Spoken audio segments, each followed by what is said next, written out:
Moi, je suis très heureux du coup d'être là aujourd'hui avec vous pour effectivement ce quatrième webinaire, parce que comme l'a dit Louis, on avait fait déjà 3 webinaires fin 2021.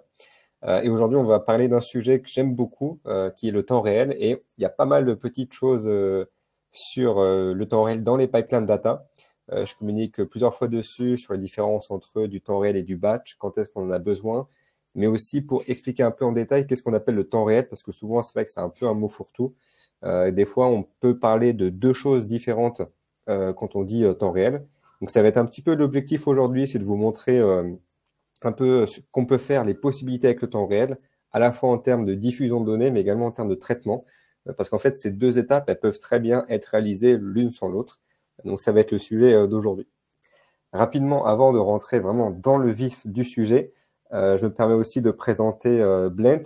Comme l'avait dit Louis, donc nous, Blent, on est spécialisé dans l'upskilling à l'état de l'art pour les profils plutôt data. Donc majoritairement data, nous, on forme à la fois des entreprises et des indépendants ou des particuliers qui souhaitent vraiment être opérationnels sur des sujets, par exemple, de data engineering, de MLOps, de DevOps et dernièrement sur les LLM.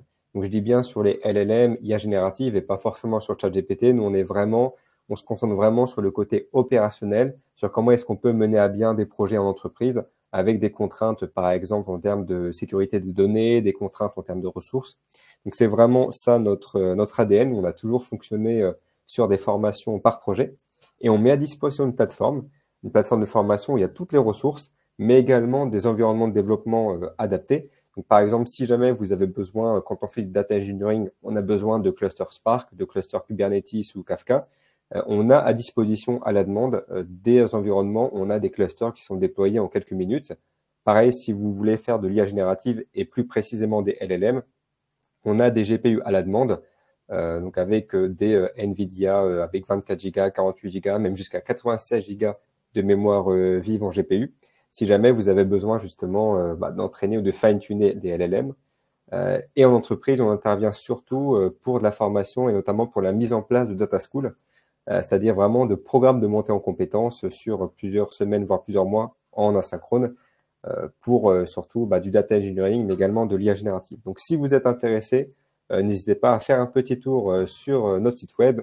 On explique tout ça plus en détail.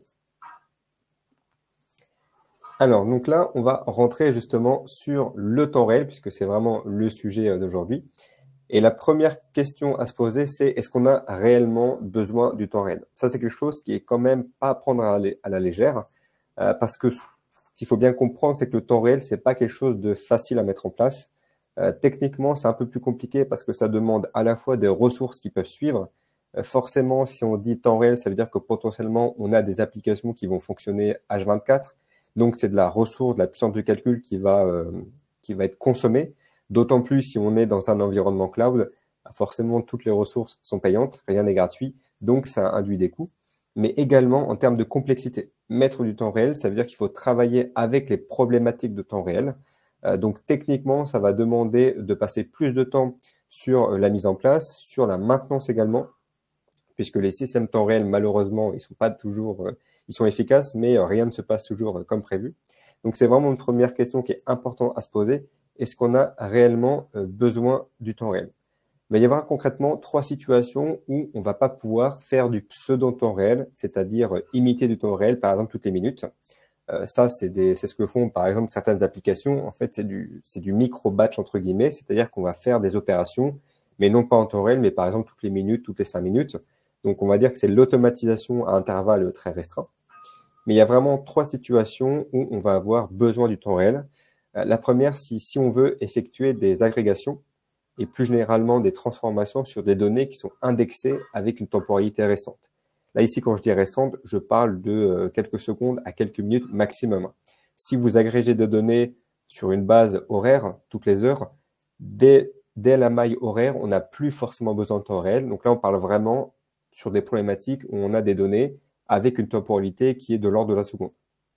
Là, effectivement, c'est compliqué de lancer des jobs automatiquement toutes les secondes, donc on va avoir besoin ici d'un cadre temps réel.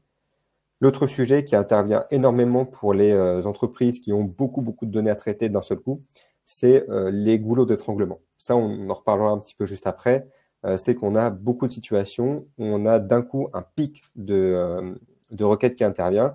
Et le problème, c'est que la plupart du temps, certains systèmes ne peuvent pas traiter ces pics en même temps. Donc, ils sont soit saturés, soit ils vont être vraiment bloqués en termes de mémoire, en termes de ressources. Et justement, avec les outils temps réel, ça va permettre de délier un petit peu ce genre de cas de figure et tout simplement d'éviter les bouchons, en fait. D'avoir ce genre de goulot d'étranglement qui est un vrai cauchemar dans les systèmes temps réel. Et dernier point, on y pense un petit peu moins, mais c'est très utile, notamment côté développement, c'est tout simplement de découpler les applications. Quand on fait du temps réel, souvent on raisonne avec un système source et un système cible. Le problème, c'est qu'en fait, on est en train de créer un lien totalement dépendant entre les deux systèmes. Donc, si jamais je rajoute, par exemple, un nombre de systèmes cibles qui est important, si par exemple je veux dupliquer la donnée, eh bien en fait, je vais me retrouver dans une situation où je vais créer autant de connexions qu'il y a de systèmes. L'idée, c'est que si jamais à terme, je veux pouvoir facilement ajouter ou supprimer une application, j'ai pas envie de devoir modifier toutes les autres applications qui en dépendent. Donc, l'intérêt aussi du temps réel, c'est de pouvoir avoir des systèmes qui vont permettre de découpler les applications qui, d'un côté, vont produire les données. Donc là, c'est plutôt des applications qu'on appelle end user. Donc, c'est là où on va avoir les applications web, applications mobiles, par exemple, et l'autre application qui, elles, qui vont les consommer. Donc là, ça va être les bases de données, par exemple, ça va être les processus de calcul. Donc là, ça va vraiment, cette donnée-là, on va la traiter, on va en faire quelque chose. Donc si on est dans au moins une des trois situations, bien, tout de suite, le temps réel, ça va devenir un sujet majeur et donc ça va être une nécessité. Et pour ça, il y a un modèle qui est apparu de plus en plus ces dernières années. Ça fait même déjà un petit peu plus longtemps, ça fait déjà 10-15 ans qu'on en parle, mais qui s'est vraiment développé. C'est un modèle d'architecture qui s'appelle le Publish Subscribe. Alors, c'est un modèle, on va dire, de conception. C'est-à-dire que ce modèle-là, on peut l'appliquer quel que soit le langage, quel que soit le système. Hein. C'est simplement une manière de communiquer. On va avoir un système de publication et d'abonnement de messages. Le principe, il est assez simple dans les faits. On a d'un côté des applications qui vont produire des données, on appelle des producers, et de l'autre, des applications qui vont les consommer, des consumers. Donc ça, c'est vraiment la base du modèle Publish Subscribe. Et tout l'intérêt, en fait, c'est d'avoir un intermédiaire. Donc ici, ce qu'on appelle bus de message ou broker, il y a plein de mots un petit peu équivalents. Et en fait, cet intermédiaire, il dispose de sortes de files d'attente. Voilà, alors on appelle ça des fils, pareil, on peut appeler ça des topics. Le vocabulaire, il peut changer d'un système à un autre, mais si on regarde le modèle conceptuel en lui-même, c'est toujours la même chose. Des applications à gauche qui produisent des données, différentes files qui vont intercepter ces données. L'intérêt d'avoir plusieurs fils, c'est que chaque fil va traiter des messages qui sont plus ou moins sur la même thématique. Par exemple, il y a une file, ça peut être tous les logs. Il y a une file, ça peut être tous les achats, par exemple. Il y a une file, ça va être tous les événements utilisateurs. Donc, on peut vraiment créer des fils autant que l'on souhaite en fonction de ce que l'on souhaite faire à la fin. L'idée, c'est que les messages qui arrivent dans une file, ils sont plus ou moins de la même forme. Je ne vais pas mélanger, par exemple, dans une même file, des événements utilisateurs avec, par exemple, des logs applicatifs ou avec des métriques système. C'est un peu le bazar. Le but, c'est quand même d'avoir des fils qui sont plutôt uniformes en termes de contenu, en termes de messages qui rentrent dedans pour justement que ça soit plus ou moins la même logique. Et à la fin, on a des consumers qui vont consommer ces données.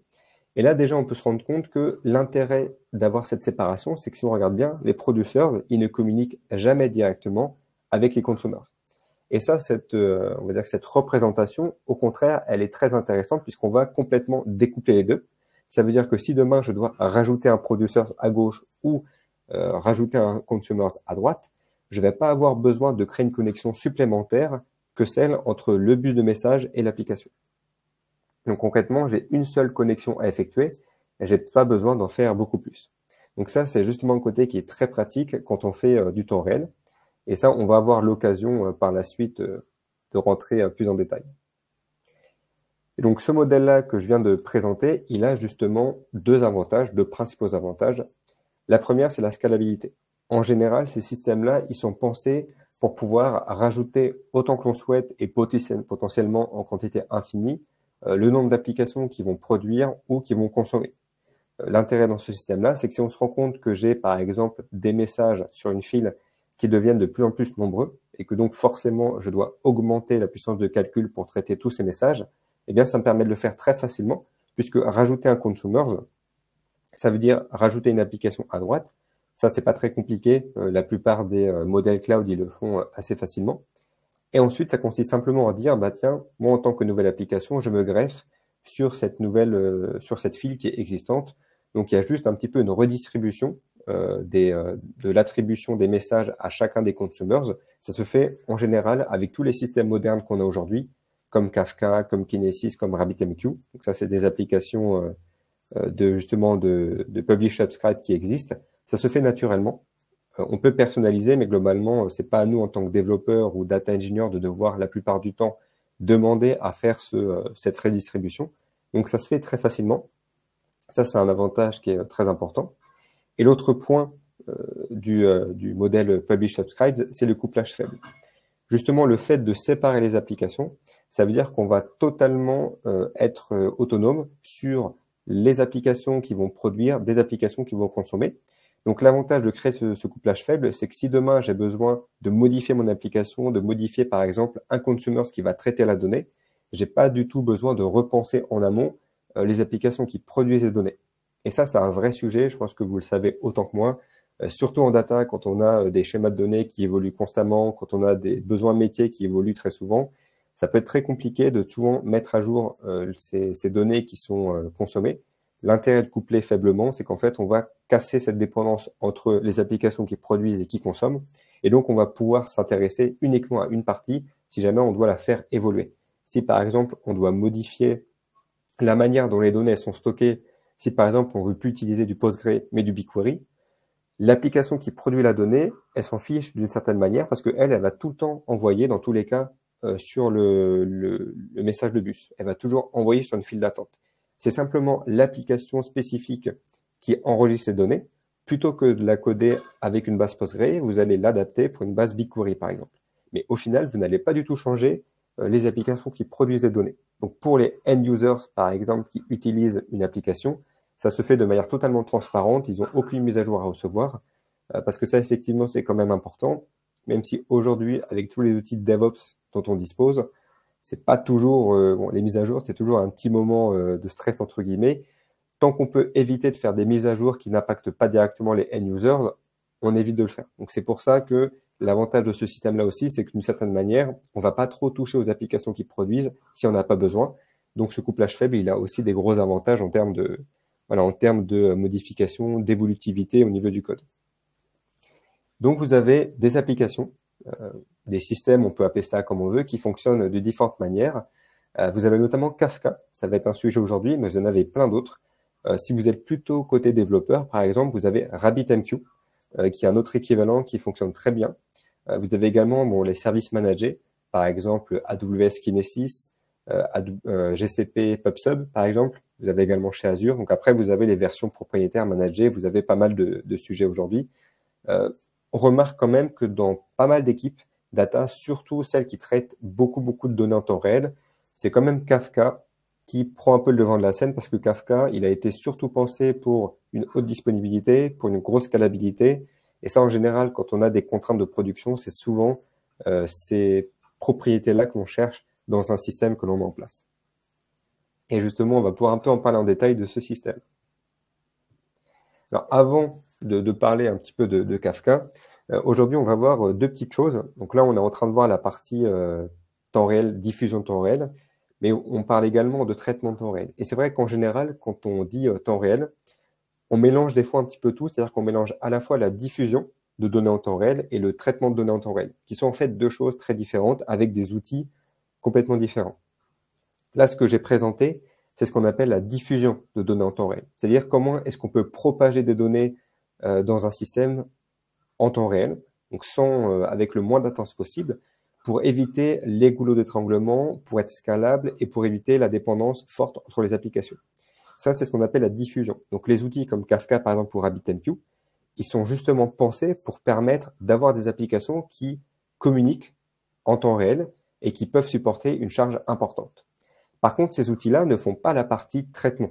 Ces outils-là, ils permettent uniquement de diffuser, qui est en soi un vrai sujet. C'est pour ça qu'on a ces outils à part entière. Et de l'autre côté, on a des outils, on appelle ça plutôt là des frameworks, qui vont permettre de faire du traitement de données en temps réel. Donc, par exemple, des agrégations sur des données temporelles, des calculs en distribué avec des données en temps réel. Donc là, on a la partie calcul-traitement. On va retrouver notamment Spark Streaming, des systèmes purement temps réel comme Flink, par exemple, Beam qui est un petit peu entre les deux. Et eux, leur but, c'est vraiment d'être capable de scaler le traitement de données en temps réel, donc en provenance de sources temps réel. Donc c'est pour ça que peut-être, par exemple, vous avez besoin d'une diffusion en temps réel, mais au final, vous n'avez pas besoin de faire des gros calculs.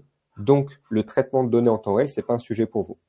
Ça, c'est très important parce qu'au final, ça ne veut pas dire que si on fait du temps réel, il faut absolument mettre les deux en place. Peut-être que vous, votre problématique, c'est pas vous qui fournissez les données en temps réel, et par exemple, vous avez un tracker boursier, vous avez plein d'informations de crypto-monnaie, si vous voulez vraiment prendre un cas un peu particulier, exotique. Et donc, vous faites des traitements sur ces données en temps réel, sauf que c'est pas vous qui fournissez ces données en temps réel. Donc, vous, votre problématique, c'est du traitement de données en temps réel, mais ce n'est pas la diffusion en temps réel. Donc, on a un peu ces deux streams en parallèle. On peut très bien avoir besoin de diffuser sans traiter, tout comme on peut avoir besoin de traiter sans diffuser. Et il y a des fois où malheureusement, ou heureusement, on peut avoir besoin des deux à la fois. Et c'est là où ça peut être difficile parce qu'il faut à la fois bien maîtriser toutes les problématiques de diffusion en temps réel, mais également les problématiques de calcul. Donc là, en général, les personnes qui peuvent faire ça le plus, on va dire, avec le plus d'expérience, c'est quand même les data engineers qui sont capables de faire les deux, puisque en général, côté développeur, le côté traitement de données en temps réel, il va être beaucoup moins abordé. Donc c'est pour ça qu'on a un petit peu ces deux streams qui interviennent. Donc nous, on va commencer rapidement par la diffusion de données en temps réel, et ensuite on ira voir un peu comment est-ce qu'on peut traiter avec un petit exemple qu'on va dérouler ensemble avec du Spark Streaming. Parce que Spark Streaming, l'avantage, c'est que c'est quand même du Spark. Donc, on reste dans un environnement qu'on connaît pour les équipes data. Donc, Kafka. Alors, Kafka, moi, je suis très, très fan de Kafka. Ça fait plusieurs années que j'utilise.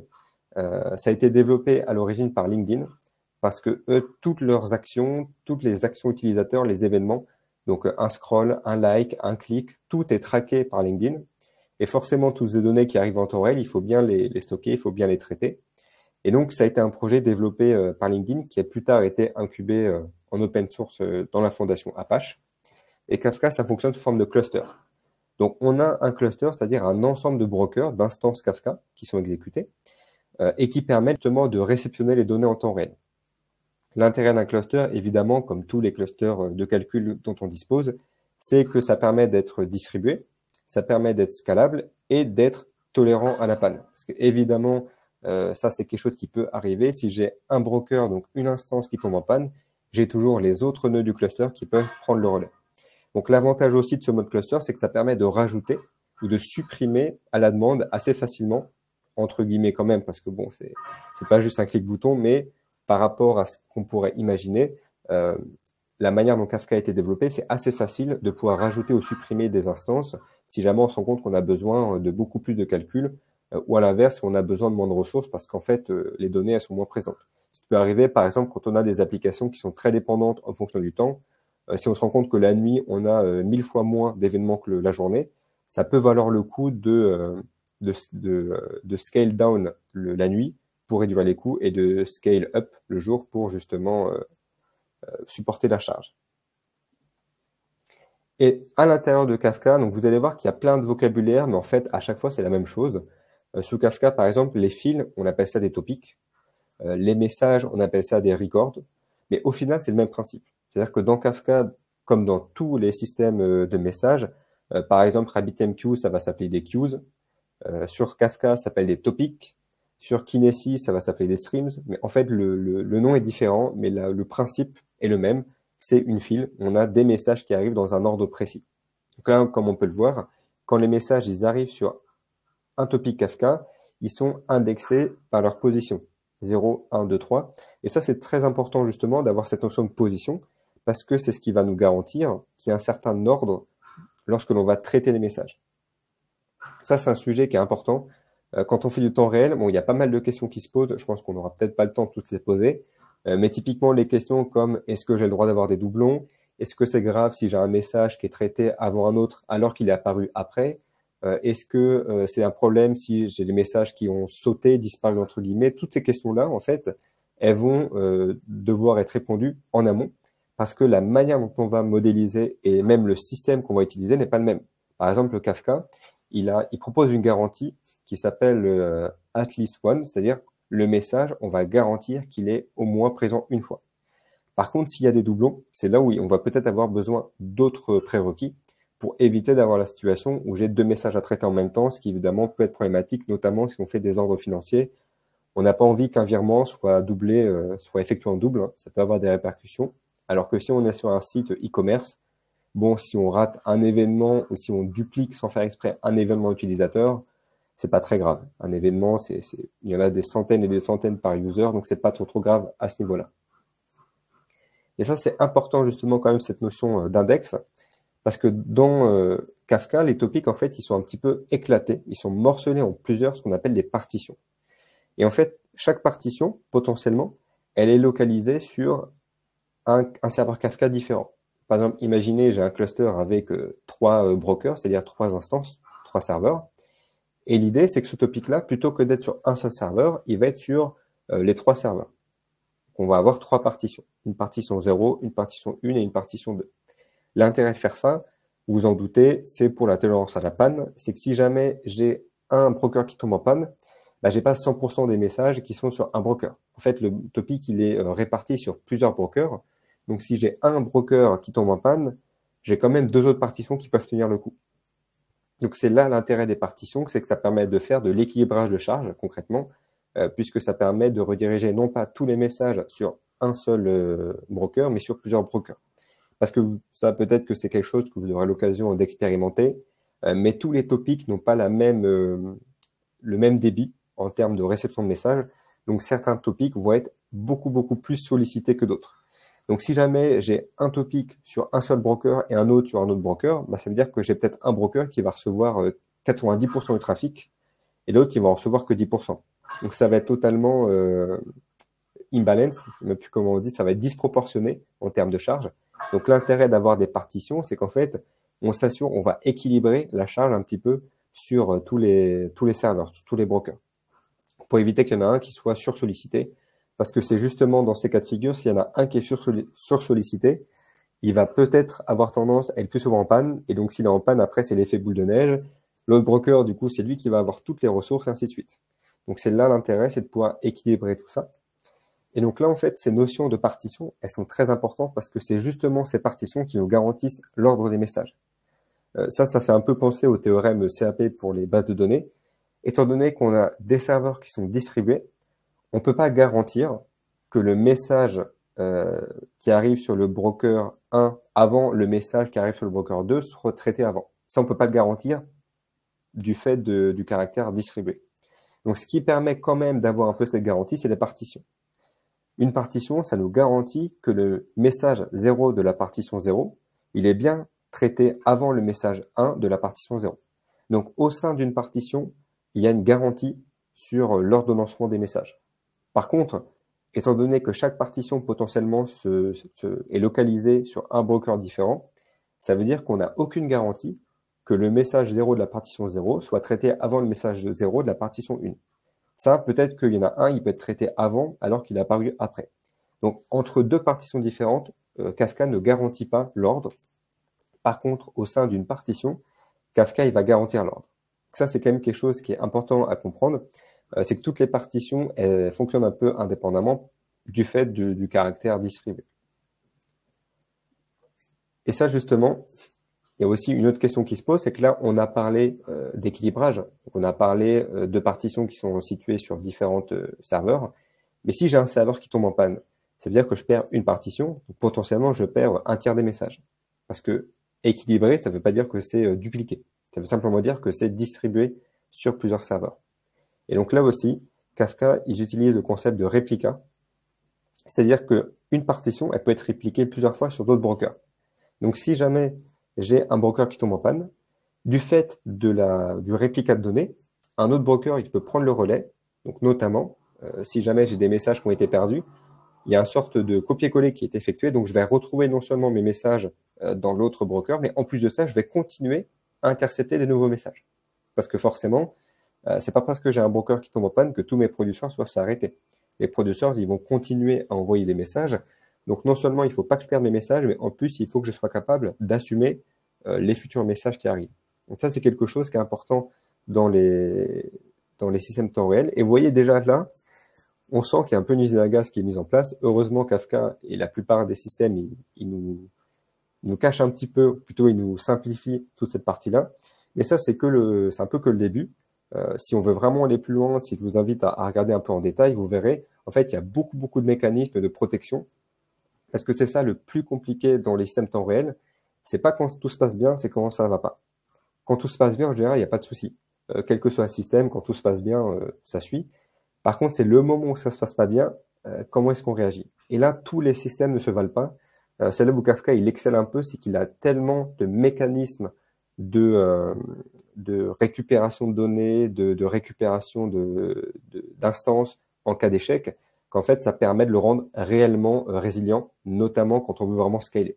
Parce que quand on a un problème qui arrive et qu'on gère des millions de messages à la minute, là, on se rend compte que la moindre seconde d'interruption, elle peut être assez critique. Donc, c'est là où Kafka, il excelle un peu. Donc, tous les systèmes ne se valent pas à ce niveau-là, mais forcément, ça vient en contrepartie d'une difficulté technique un peu plus élevée. Parce que là, forcément, un serveur Kafka, malheureusement, ça ne vit pas tout seul. Il faut beaucoup de monitoring, il faut potentiellement des maintenances, parce que forcément, ça évolue tellement vite le temps réel. On peut avoir des changements de comportement du jour au lendemain. Donc, c'est un cluster, c'est un système qu'il faut assez régulièrement surveiller. Et en général, d'ailleurs, pour info, c'est rare que les entreprises utilisent uniquement du cluster. En fait, elles ont des outils comme Confluent ou comme Conductor pour les aider justement plus facilement à administrer un serveur Kafka. Parce que bon, Kafka, c'est un petit peu brut quand même dans la manière où c'est utilisé par défaut. Il n'y a pas d'interface, il n'y a rien, donc c'est beaucoup d'administration système. Et enfin, rapidement, pour parler des consumers, et après on va passer un peu à la pratique. Donc les consumers vont consommer des données sur un ou plusieurs topics. Et en général, ce qui se passe, c'est que forcément, pour des raisons de scalabilité, d'équilibrage de charge, on va avoir plusieurs consumers qui vont traiter peut-être le même topic. Si j'ai beaucoup de messages dans un topic, bah, j'ai pas un seul consumer, mais je vais en avoir plusieurs parce que forcément, un seul, il pourrait pas suivre la cadence. Et donc là aussi, l'intérêt de Kafka, c'est qu'on va pouvoir définir ce qu'on appelle des groupes de consumers. Et au sein d'un groupe, les messages ils vont être load balancés. Ça veut dire que le consumer 1 ne va jamais traiter le même message que le consumer 2, qui lui-même ne traitera jamais le même message que le consumer 3.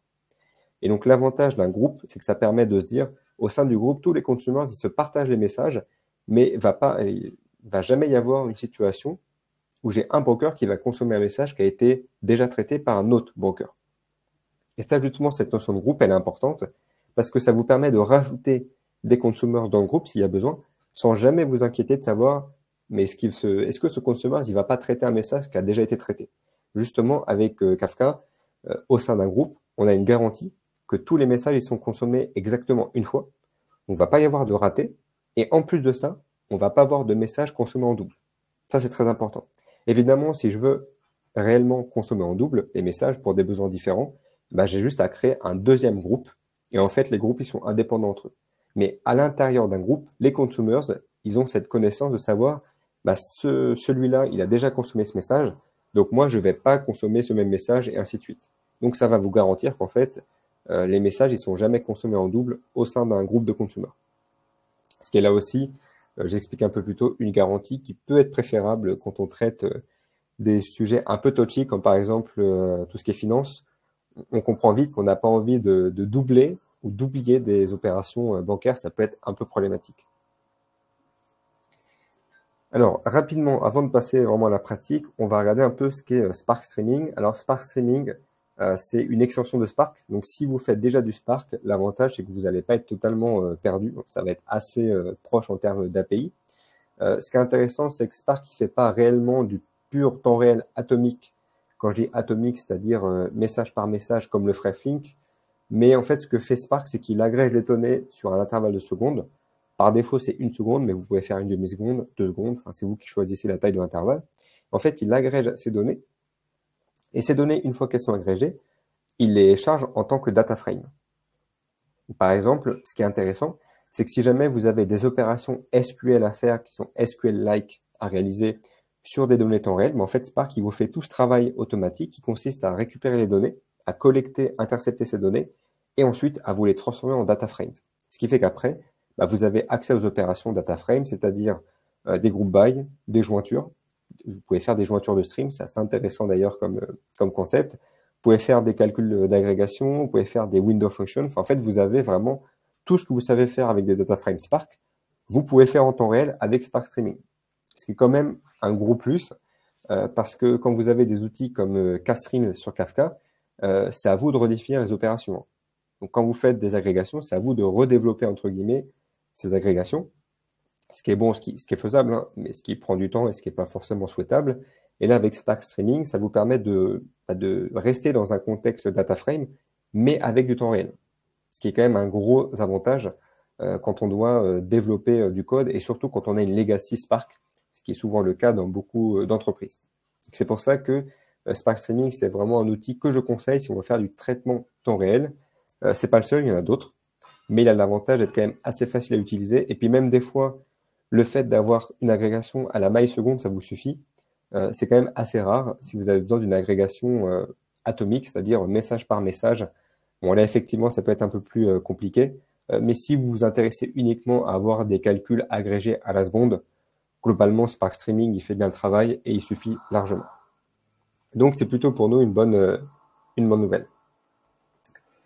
Alors, bon, là, j'ai pas mal parlé. Au final, j'ai présenté pas mal de sujets, mais le mieux, c'est quand même de vous montrer un peu à quoi ça ressemble. Et notamment, vous montrer qu'en fait, le temps réel avec Spark, c'est pas si compliqué, c'est pas tant de code que ça. Et pour l'occasion, j'ai fait un notebook Colab pour vous montrer un petit peu à quoi ça ressemble. L'avantage avec Colab, c'est que vous pouvez l'exécuter vraiment chez vous. Il y a déjà tout qui est prêt. Si vous scannez ce QR code ou si vous êtes sur PC, dans le chat, vous avez le lien du Colab qui a été envoyé. Donc, ça va vous permettre un petit peu de voir comment ça fonctionne.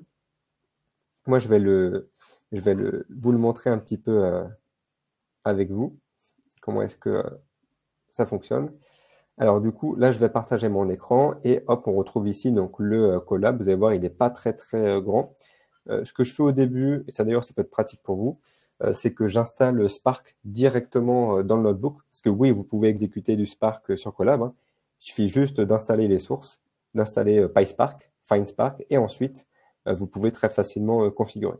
Donc là, j'ai installé Spark dans mon Colab et donc je peux exécuter des commandes Spark.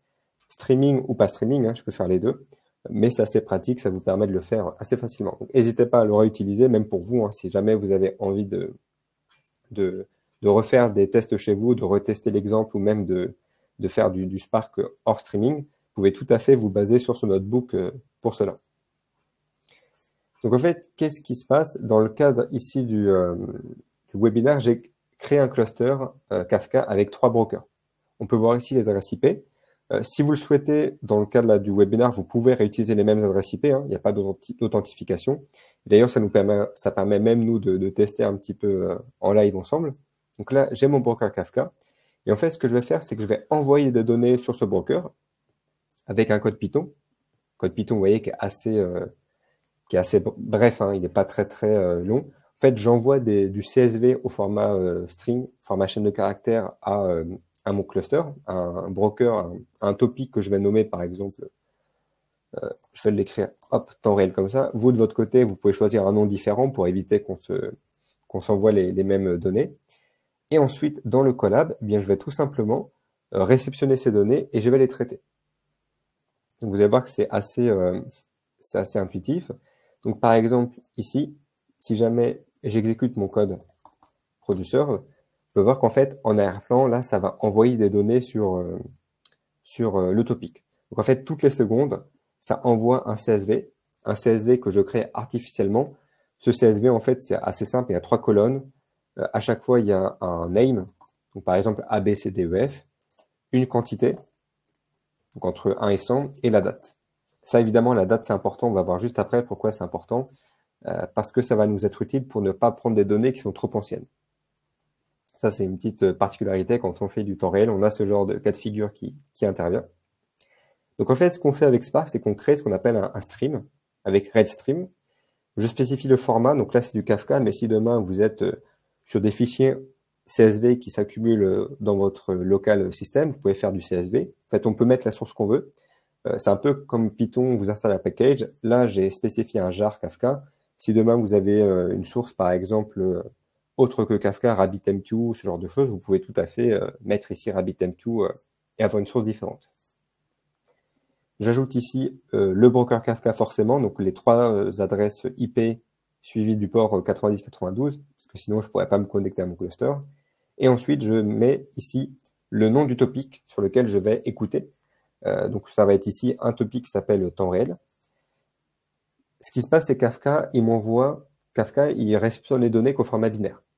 C'est toujours du binary sur Kafka, donc c'est du byte, ce qui veut dire que forcément, les données qui sont envoyées sur Spark, c'est aussi du byte. Donc en fait, l'idée, c'est qu'il faut transformer ce byte en chaîne de caractères. C'est ce que je fais avec le cast.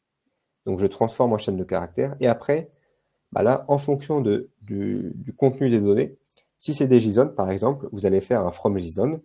Moi, vu que c'est des données qui sont un peu en mode CSV, bah, je vais faire un from CSV. Si c'est du Avro, pour ceux qui connaissent, ou du Parquet, par exemple, bon, Parquet, c'est un peu particulier, mais si c'est du Avro, par exemple, vous allez avoir from Avro également. En fait, vous pouvez charger les données avec le type qui est associé. Ensuite, ça, ce qui se passe, c'est que le value, ça me donne un CSV, donc ça me donne des sous-colonnes. Avec le select.étoile, j'aplatis en fait, et les sous-colonnes, elles repassent au niveau colonne. Et je convertis la date en timestamp. Ça, c'est important. Pourquoi? Parce que du coup, la date ici, elle est en chaîne de caractères. Et forcément, moi, je vais avoir besoin juste après de la date au format timestamp. Donc, j'exécute cette ligne. Et là, on me dit, vous voyez, c'est un data frame déjà. Ça, c'est pratique. Mais il ne me donne pas les données. Forcément, parce qu'à ce stade, j'ai uniquement défini la forme, le schéma, entre guillemets. Mais j'ai pas du tout défini, j'ai pas lancé de calcul. Donc, à ce stade, Spark, il peut pas me donner, si je fais un point chaud, ça va pas marcher. Il peut pas me donner le contenu. Par contre, il peut me donner le schéma. Pourquoi? Parce que je lui ai déjà indiqué que la value qui est récupérée, c'est un CSV avec 3 colonnes. Donc là, à ce stade, il est capable de me fournir en fait le schéma. Et c'est à partir de cette étape où je vais commencer à faire mes calculs. Donc en fait, c'est là où ma source de données, je vais lui ajouter ce qu'on appelle un watermark. Donc là, on verra ça juste après. Et je vais faire un group by par minute. C'est-à-dire que je vais faire un group by window. Donc toutes les minutes, je vais agréger pour savoir quelles sont les différentes données qui sont intervenues. Là, je vais prendre 5 minutes. Donc je vais faire un groupement par minute. Donc toutes les données qui sont arrivées entre midi 11 et midi 10, elles seront dans une ligne. Celles entre midi 9 et midi 10 dans une ligne. Donc en fait, ça me permet d'agréger minute par minute. Et ensuite, ce stream, je l'écris dans la mémoire pour ne pas l'avoir sur un fichier. Ce stream, je peux très bien le mettre dans une base de données par la suite. Je peux le mettre dans des fichiers. Moi, je l'affiche en console parce que j'ai envie de visualiser à quoi ça ressemble. Donc, j'exécute cette ligne. Donc là, hop, vous voyez qu'il ne se passe rien. En fait, l'exécution, elle se fait en arrière-plan. Et moi, avec une boucle infinie, je vais afficher, voilà, au fur et à mesure, à quoi ça ressemble. Et là, vous pouvez voir que c'est actuellement en cours. Donc, j'ai par exemple la fenêtre en UTC, 10h12, 10h13. J'ai actuellement voilà, le nombre d'événements, le count, qui augmente. Donc, en fait, ce count, il correspond toutes les secondes au nombre de lignes qui sont envoyées. En fait, à chaque fois, j'envoie entre une et une vingtaine de lignes. On peut voir qu'à chaque fois, ça augmente. Et petit à petit, on peut voir que le count, en fait, il augmente de cette manière. Et forcément, si j'attends un peu plus qu'une minute, bah, au bout d'un moment, je vais avoir une autre ligne qui va apparaître. Je vais avoir une autre, comme on peut le voir ici. Maintenant, j'ai 10h13, 10h14. Et du coup, le 10h12, 10h13, il ne bouge plus la 46 et ça augmente en continu. Là, ce qui est intéressant, c'est que je peux tout à fait modifier ma fenêtre. Par exemple, je peux prendre des 30 secondes, des intervalles de 30 secondes. Hop. Et donc là, ce que je vais faire, c'est que j'ai des fenêtres de taille 1 minute, mais toutes les 30 secondes. Donc là, cette fois-ci, j'ai un chevauchement qui est effectué. Comme on peut le voir ici, j'ai des données qui sont effectuées. Donc là, c'est les mêmes. Pourquoi? Parce qu'au final, elles interviennent, elles sont dans le même créneau. Mais hop, dès que je continue un peu, les fenêtres, elles vont plus vraiment chevaucher. Et donc là, je vais avoir une différence au niveau des données. Ce qui est intéressant, c'est que ça me permet ici de grouper selon la date.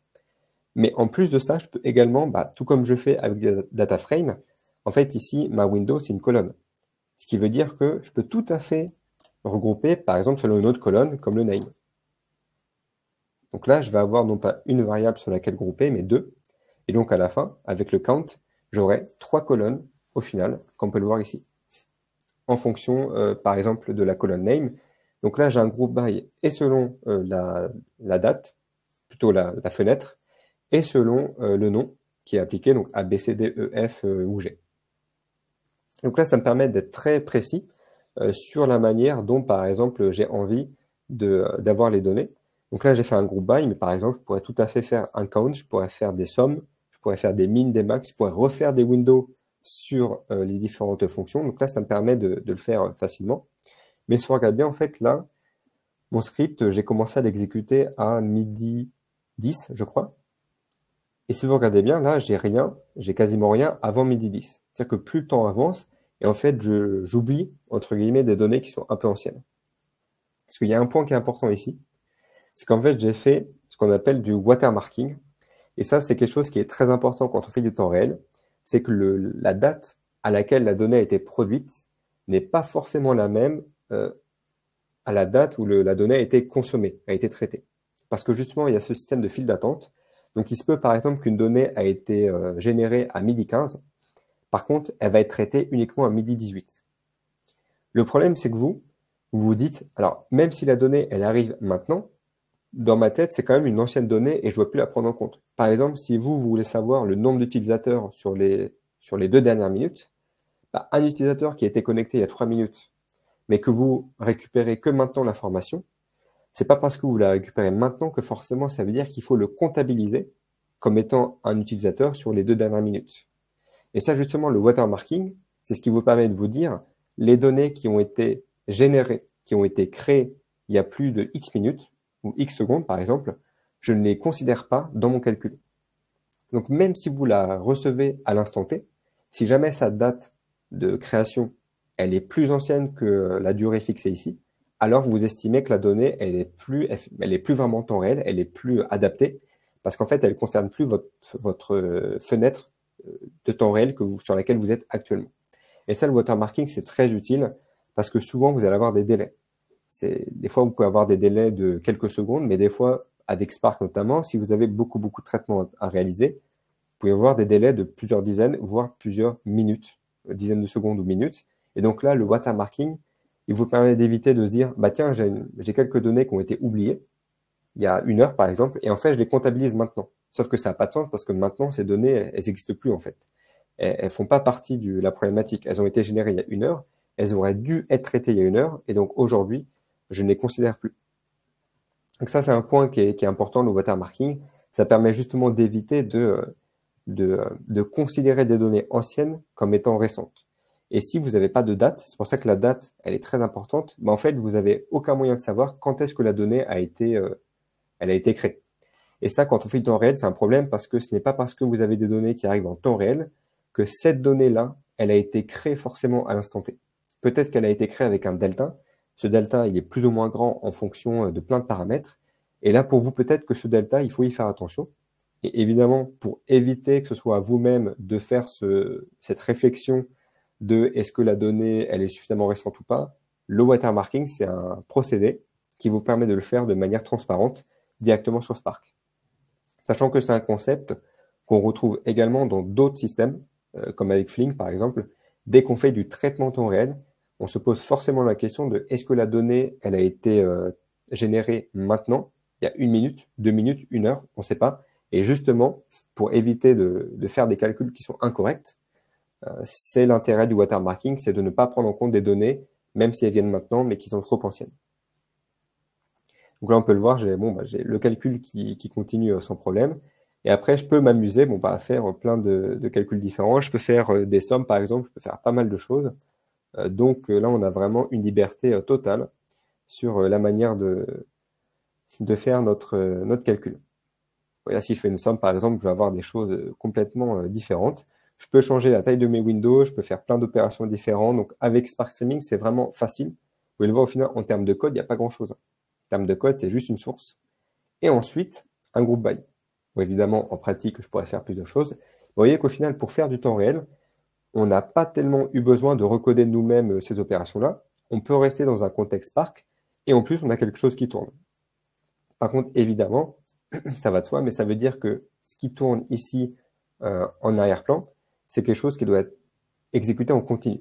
Donc là, évidemment, ça veut dire que le job Spark, il doit être exécuté H24, en tout cas, il doit être exécuté en continu, Parce que si jamais je ferme le notebook, j'interromps l'exécution, bah forcément, j'ai plus de traitement de données en temps réel. Et donc, si j'ai des bases de données à la fin qui doivent contenir, par exemple, ces informations, bah forcément, elles seront plus mises à jour. Donc, c'est important quand même de savoir que ça doit tourner en temps réel. Mais là, si vous regardez bien, j'ai pas forcément besoin d'un gros cluster Hadoop. Si, par exemple, j'ai quelques dizaines ou quelques centaines de mégaoctets même à traiter sur des durées de quelques secondes, bah, peut-être qu'un serveur simple, il peut le faire, ou même un job serverless, ça peut le faire. Vous n'avez pas forcément besoin d'un cluster immense pour faire des calculs Spark en temps réel. Si vous avez, comme je dis, quelques dizaines de mégas par seconde, sur un serveur classique, Spark, il va se débrouiller. Il va pouvoir le faire, et donc là, vous n'aurez pas besoin d'avoir un gros cluster qui vous coûtera cher.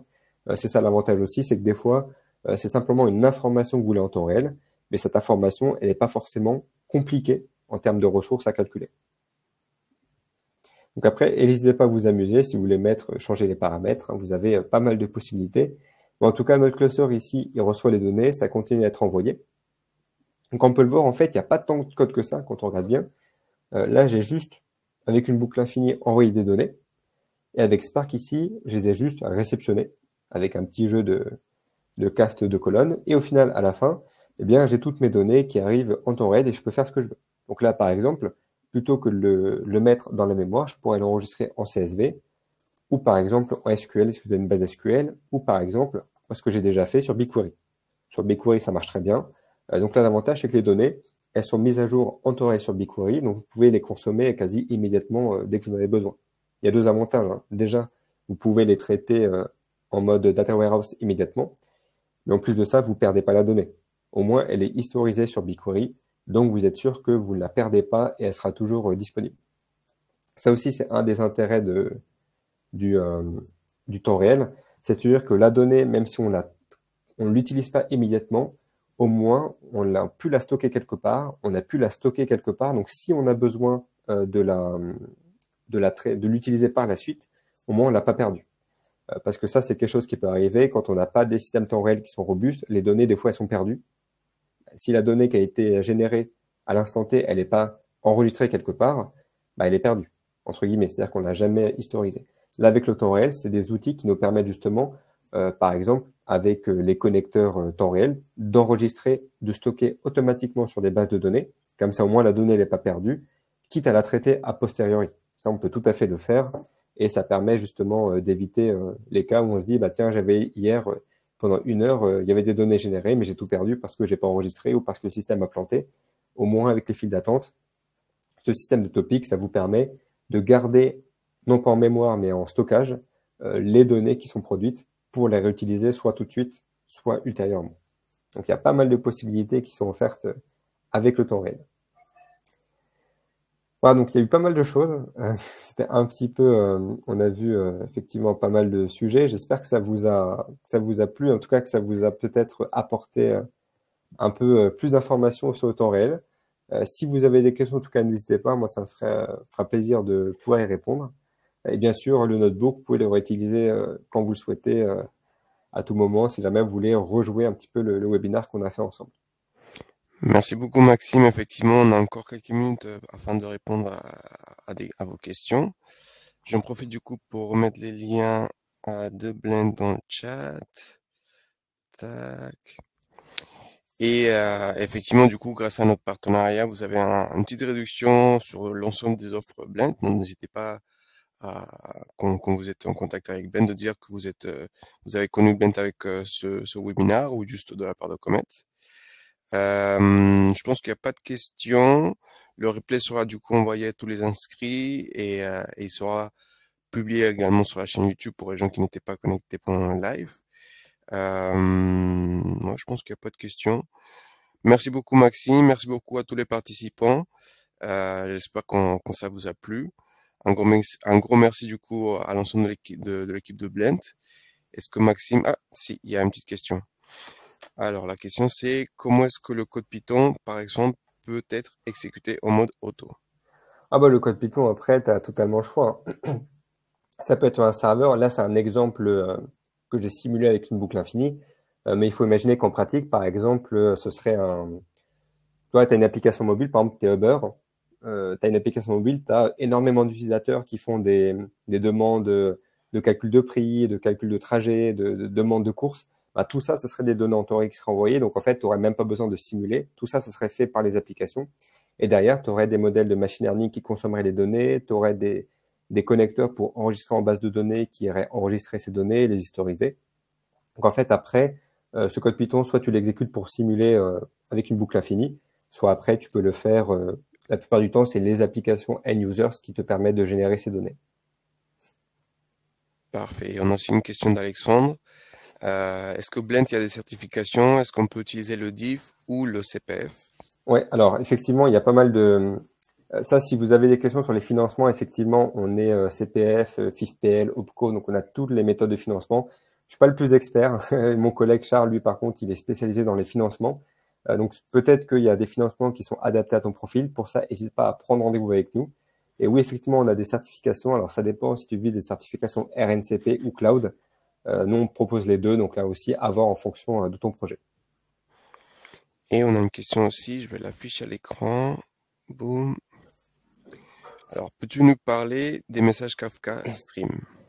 Alors effectivement, je n'en ai pas parlé. En fait, Kafka Streams, ou on appelle aussi K-Streams, c'est un peu la composante calcul de Kafka.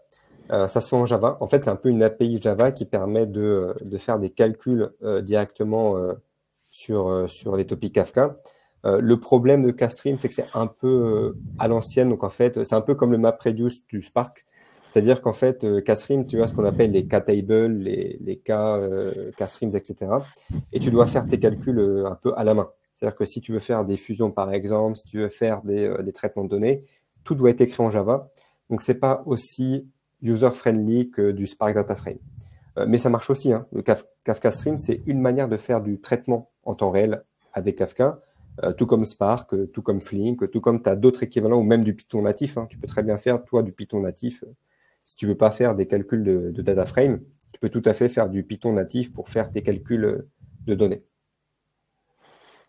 Parfait. Et on a aussi une autre question, c'est, je n'ai pas très bien compris, est-ce que c'était broker? Pouvez-vous le définir davantage? Merci. Ouais, alors un broker, c'est simplement en fait le nom qu'on dit à un serveur Kafka. En fait, on appelle ça un broker. Pourquoi broker? Parce que c'est un peu en référence avec un broker, c'est-à-dire que c'est une application qui reçoit les messages et qui les distribue. Donc c'est un intermédiaire. Du coup, ce qu'on appelle un broker, c'est juste un serveur. Donc si tu as un cluster de 3 serveurs Kafka, bah, tu as 3 brokers Kafka. Parfait. Une question de Jimmy qui s'affiche à l'écran. Peux-tu expliquer le principe de watermark? C'est l'intervalle max dans le passé que tu autorises? Exactement. En fait, le watermark, c'est ça, c'est de se dire que si jamais j'ai une donnée qui a été créée il y a plus de 5 minutes, mais que je reçois que maintenant, parce qu'il y a eu des délais, bah en fait, c'est l'intervalle où je me dis, si une donnée est plus ancienne, je la considère plus. Même si je la reçois maintenant, je la considère qu'elle a été générée trop dans le temps, donc je vais plus la traiter. C'est effectivement, c'est un peu ça, c'est un peu un intervalle max dans le passé où je considère que la donnée, elle est plus d'actualité, et donc je vais plus la traiter. Merci. Et du coup, KSQLDB. Alors, KSQLDB, ça c'est un autre sujet. Vous êtes connaisseur, ce que je vois. La KSQLDB, c'est un peu oui, c'est pas vraiment une base de données, mais en fait, c'est qui permet de faire du SQL temps réel sur un cluster Kafka. Ça, notamment, c'est Confluent qui propose KSQLDB. Alors moi, j'aime beaucoup KSQLDB parce qu'on reste sur un écosystème SQL. Ça permet de faire des requêtes SQL, ça permet de traiter la donnée. Donc KSQLDB, c'est une autre manière de faire, tout comme on a avec Spark Streaming. Ce qui est intéressant parce que KSQLDB, on reste effectivement dans un côté très SQL. Donc on retrouve le principe de table. D'ailleurs, nous, dans la formation Data Engineer de Blend, on parle justement de KSQLDB. On fait la différence entre KSQLDB et Spark. Mais effectivement, KSQLDB, c'est une très bonne alternative que je trouve intéressante, notamment s'il faut avoir des données très structurées et si on ne veut pas passer, par exemple, par du Spark. Ça peut être une alternative. Parfait. Et la dernière question d'Alexandre, je cite. Et aussi, tu disais qu'on pouvait héberger le programme sur du serverless. Tu pensais à des AWS Lambda ou l'équivalent de GCP, j'imagine? Alors, sur AWS et sur le GCP, je pense plutôt à du conteneur serverless parce que le problème du Lambda, c'est que tu es limité à 15 minutes. Donc, si tu dois avoir un job qui tourne à l'infini en continu, bon, bah, les 15 minutes, ils vont être vite atteints. Là, je pense plutôt à du AWS Appreneur, par exemple, ou du GCP Cloud Run, où là, tu aurais des conteneurs qui tourneraient, des conteneurs pas forcément très gros en termes de ressources, hein, mais qui tourneraient H24 avec un provisionnement au moins une instance. Et comme ça, du coup, ça te permettra de réduire les coûts, mais en même temps d'avoir quelque chose qui tourne en continu, plutôt que de passer par du Dataproc où là, bon, bah, ton cluster, il va te coûter 300, 400 dollars minimum par mois. Donc, c'est une alternative qui est économique, mais qui permet quand même de répondre en partie à la demande. Génial. Est-ce que du coup, Maxime, tu as un petit mot de la fin? Bah, en tout cas, c'est un sujet qui est un peu compliqué. Donc, c'est pour ça, j'en parle pas souvent dans les webinars. Donc, c'est pour ça que je suis content de pouvoir en parler parce qu'en plus, c'est un sujet que j'aime beaucoup. Je vois qu'aussi, vous avez eu pas mal de questions. Donc, ça prouve que vous avez aussi déjà eu l'occasion peut-être de traiter tous ces sujets-là. En tout cas, merci beaucoup. Moi, ça m'a fait plaisir. J'aime beaucoup Kafka, donc ça m'a fait plaisir d'en parler. Et bah, j'espère qu'on pourra refaire d'autres webinars ensemble, hein, parce que c'est toujours un plaisir de les animer avec vous. Plaisir partagé. Merci beaucoup, Maxime. Merci beaucoup à tous les participants. Et du coup, effectivement, on se revoit très vite pour un prochain webinaire. À très vite. Bye bye. Merci, à bientôt. Très bonne journée.